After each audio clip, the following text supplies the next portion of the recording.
I'm Dr. John Iskander, and welcome to CDC's Beyond the Data.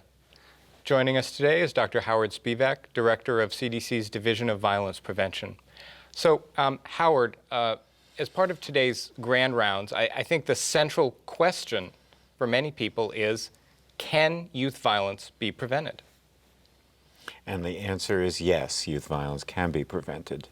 We have a rich evidence base of strategies that work, strategies focused on individual behavior, strategies focused on family dynamics, strategies that work with communities at the community level, and policy level approaches, all of which together provide a very comprehensive approach with a growing number of successes that show us that these strategies work not only as independent strategies, but even more so when they're combined and put together. So, a variety of things that actually do work. Can you give us a couple of examples?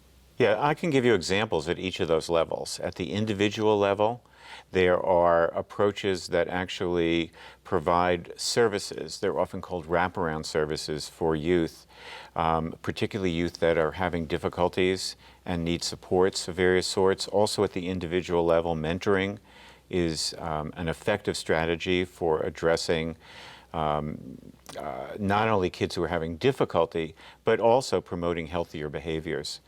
At the school level, there are comprehensive approaches that include curriculum, but also address issues around the school environment that greatly affect how kids behave in school, what their value systems are, what their skill levels are in terms of dealing with conflict, dealing with anger. There are strategies in schools that actually look at the physical environment in schools and identify places where violence is more likely to happen, and there are things you can do to reduce the risk in those areas. At the community level, there are a spectrum of strategies that focus on the built environment, the development of green space, the engagement of youth in community participation and community volunteerism that give youth more of a sense of connection to their communities. And then there are strategies at the broader societal level, some of which relate to economic development and economic empowerment zone, some of which focus on alcohol as a mediating factor, addressing both density of alcohol outlets as well as the availability of single-serve alcoholic beverages. Now, obviously, each of these programs, or a combination of programs, has some costs associated with them. Is the cost worth it?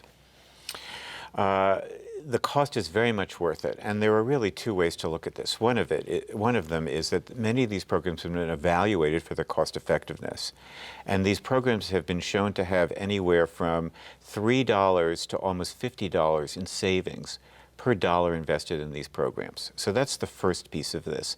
The second piece is that there are, in fact, a lot of resources in communities. They're not necessarily being spent well.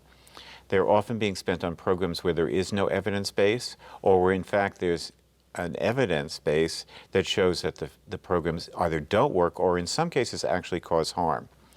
And if we were to more effectively realign and redirect these resources into things we know work, we could make a huge difference.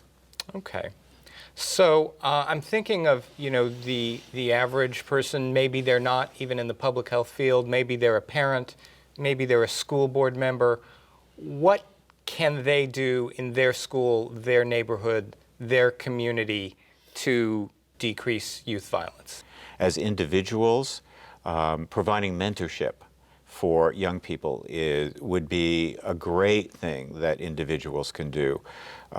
We know that kids who receive good mentoring, especially if it's consistent and is in place for a reasonable amount of time, has huge positive outcomes for young people.